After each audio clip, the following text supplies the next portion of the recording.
that did it. I was disgusted that he even took a dump at my house in the first place. First of all, yes, that part. How you gonna shit at my house? So you meet this guy. He's cute, good job, made plans, texted regularly, all of that. But then you're on your fourth date and all of a sudden he has this high-pitched giggle, or as some of you have stated, talks in a baby voice during sex.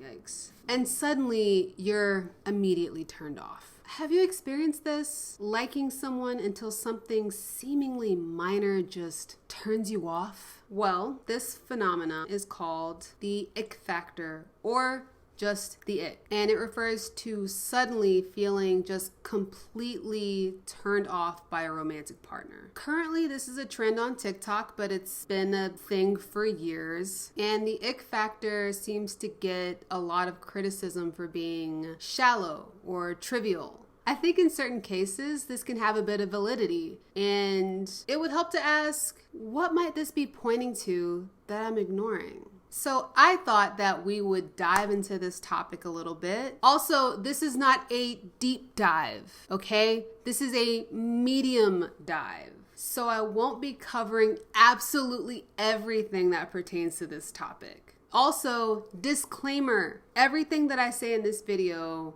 is just my opinion and things that I've uncovered during my research. You are free to think and feel whatever you want. And please, feel free to leave those thoughts and feelings in the comments. What's up? Welcome to Breathable Mannequin. My name is Bree. So I was really drawn to creating this video, especially with Valentine's Day coming up. I thought maybe there's a couple of you out there just like me wondering why you're still single, and maybe just like me, it's because you frequently experience the ick while dating. So I thought that it would be beneficial to all of us singletons out there to just explore what is the ick. What is this thing that has a grip on us and is keeping us down in the relationship vortex that is life? I don't know.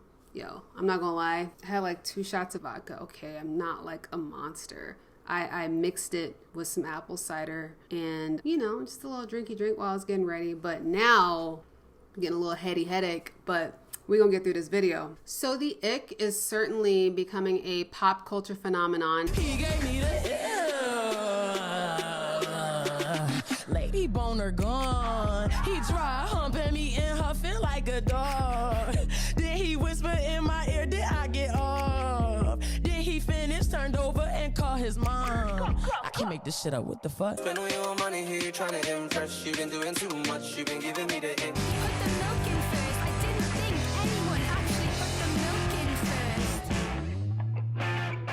first. You put me off, mate. So I thought it would be fun to read you some examples of the ick that I found on the internet, as well as share some examples of when I've gotten the ick from certain people, and also times when I've probably given someone the ick, because the ick is not just received, it's also given. So let's get into it. Let's have some fun. Let's learn about ourselves and our proclivities. So from this thread in Dating Over 30, it is called When the Ick Hits Your Experiences. So I just kind of pulled out some of the examples of the ick that I particularly found to be disturbing or funny. A lot of them are just funny. The whole idea behind the ick is it's a petty reason for why you stopped talking to somebody or you lost interest in somebody. So some of these things will sound petty, but I'm going to try to pull out what the deeper meaning behind them could potentially be. So here we go.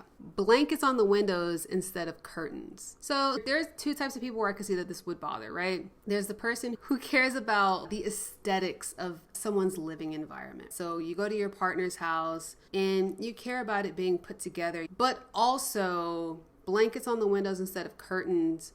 It seems like a maturity thing. It seems like your partner doesn't really have their shit together. Like, really, you can't just go get some curtains from Target and hang up curtains like an adult. I get it. I dated a guy who said in a baby voice during sex, "Did somebody come?" And I absolutely died inside. First off, yuck. Unless that's like your kink, it's gonna take the other person out of the moment. You're introducing something that is putting you in a juvenile mindset into a mature situation. There's an episode of Seinfeld where Jerry is having sex with this woman who likes to do dirty talk during sex. But during one point during sex, he's trying to keep up with her, and she says something about her panties.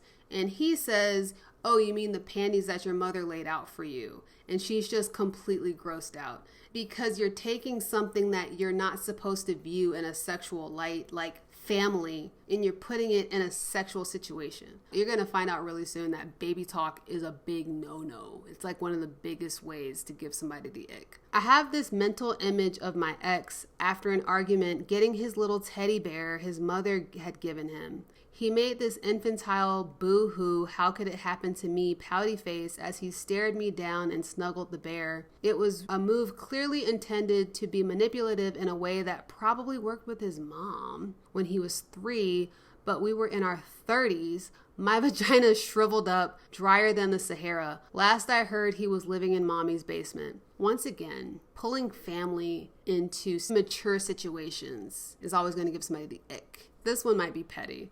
Gross. He sent me poetry he wrote about me 5 dates in. Honestly, I think that's really sweet. Okay, that wouldn't give me the ick. Okay. 5 dates could be 5 weeks. That's a while. I mean, how extensive were these dates? How long were these dates? I was seeing a guy I really liked, but I knew he wasn't that into me. He was pretty much stringing me along and giving me hot and cold behavior. I knew I needed to stop talking to him, but when he would contact me, I would get all giddy. But he treated me like shit. Anyway, one day after he left, I went to my bathroom and saw that he had left skid marks in the toilet. That did it. I was disgusted that he even took a dump at my house in the first place. First of all, yes, that part. How you gonna shit at my house? First of all, how do you feel comfortable enough to shit outside of your own house? And then, how do you feel comfortable enough to shit at my house? And then, how do you feel comfortable enough leaving skid marks in the toilet, bitch? That would give me the ick too. That was funny. I had an argument with a bartender once about whether Kenya is landlocked or not. Bitch, I don't even know. I said, I'm Kenyan and I promised you that it has a coast. I was just there for Christmas. He said, I've been reading a lot about Africa recently, and I'm pretty sure you're wrong. That's just super unattractive because that sounds like some narcissistic shit. Like, how you gonna tell me? When he asked what I was doing and I answered that I was finishing up a core workout, he said, yeah, get that tummy, girl. Ew. I don't know. How did he say it? Was it on the phone? Like, how did he sound? Was it like said in a feminine type of voice? It could be cute. I got the ick when a guy took me to a nice Italian restaurant for dinner and ordered himself a glass of milk. Fine, you don't drink alcohol, but like water, club soda, seriously anything but milk at an upscale dinner with a woman you ostensibly would like to become more romantic with. Once again, who drinks milk? Children, babies. You're putting a childlike thing into this adult situation. I get how that could be a turnoff because you're like, what are you? Aren't you like a grown ass man? How are you gonna be drinking milk? This is elementary school. I only have the ick for men that I'm dating casually. I hardly date men casually because I'm bisexual and more woman leaning. The last guy was like 10 years ago. I dated him for a long summer. I saw his bare butt one day and was so grossed out. It wasn't bad. It was just flat. I couldn't even hold his hand the next day. I broke up with him within a few days. Bitch. That's some petty ass shit. How you gonna break up with that man because he ain't had no booty? Come on now. I'm not gonna lie. When it comes to guys, I do like a nice butt. I will give somebody the double glance if they got a nice booty. So, I mean, but I'm not going to break up with somebody for not having an ass. That sounds crazy. I think that person was just, they said that they were more woman leaning, and I think that's just what it was. I think they're just more attracted to women in the first place. Oh my God. I remember this one from the first time I read it. I remember I laughed my head off. Okay. It happened to me with a girl I dated a few months. After having sex, vaginal, I remember the first time I read it, I was like, why did they feel the need to specify vaginal? After having sex, vaginal, she told me that she preferred anal because she felt that she bonded more or found it more intimate. Next time I was going down on her, I saw what her butt looked like. Let's just say she's bonded a lot through the years. Oh my God. Yo, the first time I read that, I was fucking dying. I guess that gave them the ick. I guess they didn't like that. First date, from the minute we met, the guy had that white stuff that builds up in the corner of some people's mouths. That gives me the ick too. I'm gonna tell you a quick story. There was this guy. I was hanging out with his friend. His friend had a crush on me. I didn't really like his friend like that, but I was bored. I noticed right off the bat that he had that white stuff in the corners of his mouth. And I already knew that I was fucking grossed out by it. I had no intentions of doing anything with him. An hour later, we had been smoking weed and I was high as shit. I had been drinking. I was fucking out of it. Next thing I know, we're making out, and I remember at some point after we made out, I looked in the corners of his mouth and the white stuff was gone. And I realized it had to be because it was now in my mouth. And I probably had swallowed it. Adults who don't cleanse areas of their bodies because they find it to be a threat to their sexual orientation are so fucking nasty. It's your own damn body. How could you threaten your own sexual orientation? These people are so funny. Oh my God. Also, yes, I had an ex-boyfriend who did not wash his ass. To be honest, I don't even know if he got the cheeks, but I know for a fact that he never touched his booty hole. I used to think, man, it must be really awkward when guys who are like obsessed with toxic masculinity have to wash their butthole. But then when I started dating this guy that I was dating, I found out that they don't. He said, when I rinse my back, the water and the soap rolls down my back and cleans my butt. That's what he said to me. And then I started looking it up online, and bitch, there are horror stories. There was one where a girl was like, my man was naked and he sat on my bed, and when he got up, there was a doo-doo stain because this man did not wash his ass. He did not wash between the cheeks because he thought it was gay. So next I wanted to share my own experiences with guys who've given me the ick. Some of these guys were my boyfriends and, you know, still continue to date them. Whatever. Anyway, so I have a video on here about how I dated a guy that was 7 years younger than me. When I was 28, he was 21. There's a whole video about that. If you want to see that, maybe I'll link it in the description. Maybe I'll link it up here. Is it up there? Let me know. Maybe future me figured it out. So there's another guy, and he's a very handsome person. He takes care of his body. One of the first memories I have of him is like his dog. This is not a small dog, okay? This is like a medium-sized dog. And he had picked the dog up, put him on his lap, and was like bouncing him like on his knees like this. And I just remember thinking that it looked so ridiculous. Did it give me the ick? A little bit. So I had another ex that me and my friends affectionately referred to as the convict. It's a long story. I don't want to get into it in this video. This is the guy, obviously, that I was talking about when I mentioned before that he wouldn't wash between his butt cheeks when he showered because, you know, gay, obviously. Also, something that he did that gave me the ick. This is one of those like petty icks that I had with him. He used to say, "Give me some love," literally every time before he kissed me. He said it the first time he kissed me, and I'm sure he said it the last time he kissed me. And that shit got old. He used to do like unrealistic porn moves during sex, like wanting to have sex with me like against the wall with my hands on the ground and my butt in the air, and it was uncomfortable and just not practical. I don't think he had a porn addiction, but I think that he watched porn too much to the point where he needed to do weird shit like that in order to get off. And unfortunately, I was a regular person and not a porn star, so doing shit like that was just like uncomfortable to me. Also, smoking. He used to smoke. I mean, like, who still smokes? Who still smokes in today's day and age? That will easily give me the ick for anybody. I am not dating any smokers, period. And when I mean smoking, I mean like cigarettes. Not like weed, even though I don't really want to date any weed smokers either. When I was in college, there was this guy who used to always talk like he was some misunderstood poet. He would be like, "I'm okay if this is just a whirlwind romance." He wanted to like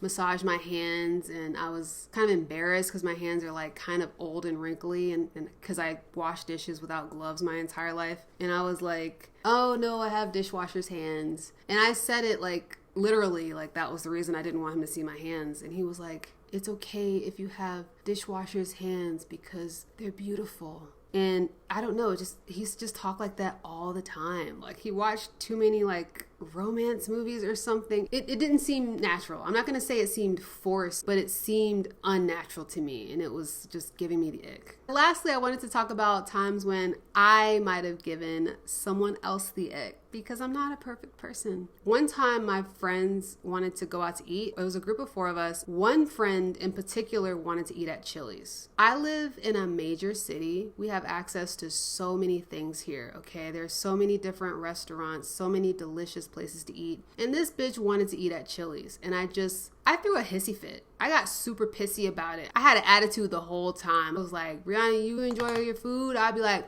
no. I was just being a complete bitch. I was. I regularly use zodiac signs to explain other people's actions. I'm like, oh, it's because he's a Cancer.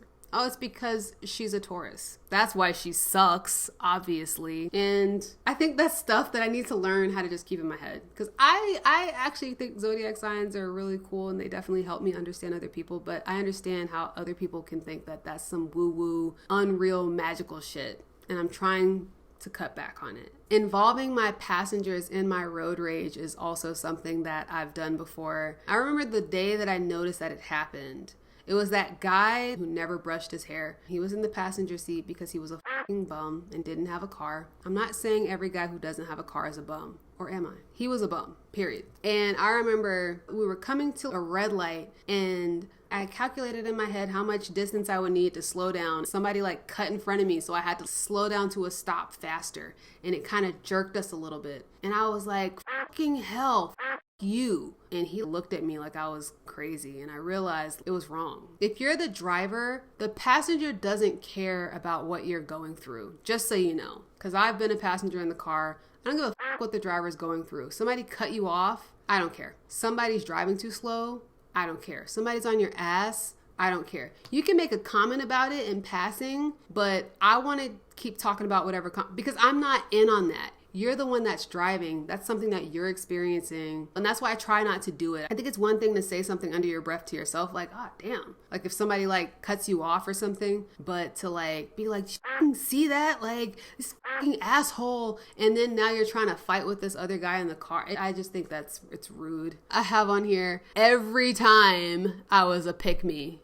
Hell yeah, I've been a pick-me so many times. I can't even give you examples. If there's a way that somebody can be a pick-me, I've done it. I've trashed other women. I don't know. I've just done it. Every way I want to make a separate video about pick-me's. That'll be fun. Swearing in my early 20s because I thought it made me cool. Hi, Squidward. How the are ya? Nice day, isn't it, Squidward? Yeah, I used to do that a lot. Swearing for me is not as natural, I think, as it is for other people. Like, if I swear, I swear in these videos a lot, but that's my natural swearing. When I was younger, I used to swear twice as much because I was trying way too hard. And I realized toxically masculine people don't like hearing women swear. So I tried to cut back on it after that happened, but whatever. You should talk the way you want to talk. You shouldn't amend what you're saying for anybody. Hitting splits at bars, even though I'm in my 30s. I still do that. I'm hoping that I look 25, so it's not as bad, even though hitting splits in bars when you're 25 to me is also bad, but whatever. Oversharing about my depression. Yeah, that definitely gives people the ick. Oversharing in general makes people uncomfortable, whether you're oversharing about medical issues that you have, or you're oversharing about something going on in your family or something going on in your relationship. If somebody is just like your acquaintance, they don't want to hear all that shit. They don't want to hear about your illnesses. They don't want to hear about your boyfriend. And I've done all of those things. I've overshared about everything. I guess I'm really embarrassed when I think about the times where I overshared about my depression, because everybody is depressed. Everybody experiences depression. And when you're talking to another person, you're bringing them down. You're harshing the vibe, man, when you talk about stuff like that. So I think it needs to be saved for certain people, like your closest homies, or definitely your therapist, or your family. When I used to leave plates that I'd eaten off of on the floor for my dog to lick, I actually recently stopped doing that. My ex hated that. He thought it was absolutely disgusting. And at the time, I was like, what does it matter? I'm going to put it in the dishwasher, and the dishwasher is going to put boiling, scalding water on this, and it's going to kill all the germs. But I get it. And it's also different when it's your dog. If my dog is licking off of this plate that I'm eating off of, it's completely different versus if a guy that I'm dating is letting his dog lick off a plate, and the next thing I know, I'm eating off of that same plate the next day. I completely get how I could give somebody the ick doing something like that. I get it. So even though icks can appear like frivolous or irrational on the outside, they're very real to the person experiencing them, right? And it's really important to understand why that person or you are feeling that way. And I think that it's very important to respect how you feel and inspect how you feel, because it's likely that this ick that you're having is telling you something about this person or telling you something about yourself and your compatibility with this person. I have written here, icks short circuit attraction on a primal level. Revulsion triggers ancient self-preservation instincts related to contamination that override logic. So no reasoning can make an ick feeling vanish once it's surfaced. There's got to be some primal feeling that's getting triggered by experiencing an ick, right? If you hear a man talk in a baby voice to his mom, you're thinking, I want a partner that is mature and can stand with me. And here this dude is talking like a child. I don't want a child. A child is physically weak. It's making you think maybe this man is going to be weak in some sense. You want to be with an adult because adults make more responsible decisions than a child does, makes more informed decisions, can make better decisions for your relationship than a child could. Also, an adult doing anything that's reminding you of what a child does is just going to gross you the out, right? Because we're not supposed to be attracted to children. You know, somebody doing something that's reminding you of something that a child does should give you the ick, right? I don't know how people do it. Honestly, I don't know how people are in relationships with people and talking in baby voices like, I love you too. I've been watching Seinfeld a lot lately, but it reminds me of that Seinfeld episode where Jerry and his girlfriend are like, keep calling each other Schmoopy. You call me Schmoopy, you're Schmoopy. You're Schmoopy. You're Schmoopy. All right, Schmoopies. And it makes you just want to kill yourself. Can I say that? Makes you want to KY. And I'm not talking about the sexy jelly. I also have here, they reflect deeper incompatibilities. While the precise trigger might seem silly, the sudden repulsion acts as a lightning rod for issues below the surface that you've repressed. Different worldviews, communication styles, maturity levels, priorities, etc. The random ick manifests built up doubt. Something also to note is how can societal influences and psychological factors and social conditioning influence icks? Like that guy being super feminine. Is that social conditioning that happened with me? Is it because I was told a man should act this way and now I'm with a man who's not acting this way? I will say I was with that hypermasculine guy that didn't wash his ass and I was just as unattracted to him. So I don't know, but it's definitely something to consider. This is not a deep dive. This is a medium dive, okay? However, I just thought this video would be fun since Valentine's Day is approaching, or if you're seeing this into the future has just passed, or if you're seeing this well into the future has well passed. And I just thought it would be fun. In the comments, let me know, what are some icks that you've experienced? What are some icks that you think that you've given to people?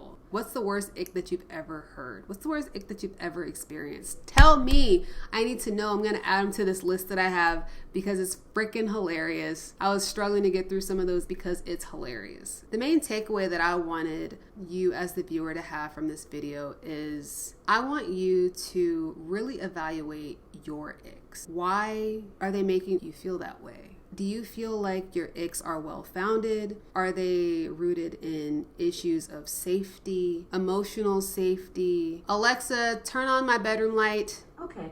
Bitch, nobody told you to just turn off the lights on me, okay? Are they rooted in a place of pettiness? Do you feel like you're looking for a reason to not commit to someone? I've been watching so much Seinfeld lately, and that whole show is a perfect example of petty icks. Like when Jerry doesn't like the woman who eats her peas one at a time. Like I said, tell me what your icks are in the comments. Dive deep, dig deep, and really think about why you're having these feelings. Because if you want to be partnered, I want you to be partnered. I think you deserve happiness and love and all of these things. Maybe taking a little dive into your idiosyncrasies will help you discover something about yourself that you can grow and learn from. Anyways, I really appreciate you taking the time out to watch my video. Definitely give me a like, definitely subscribe, ding the bell. See, everybody else says ring. I said ding because I want to be different, I guess.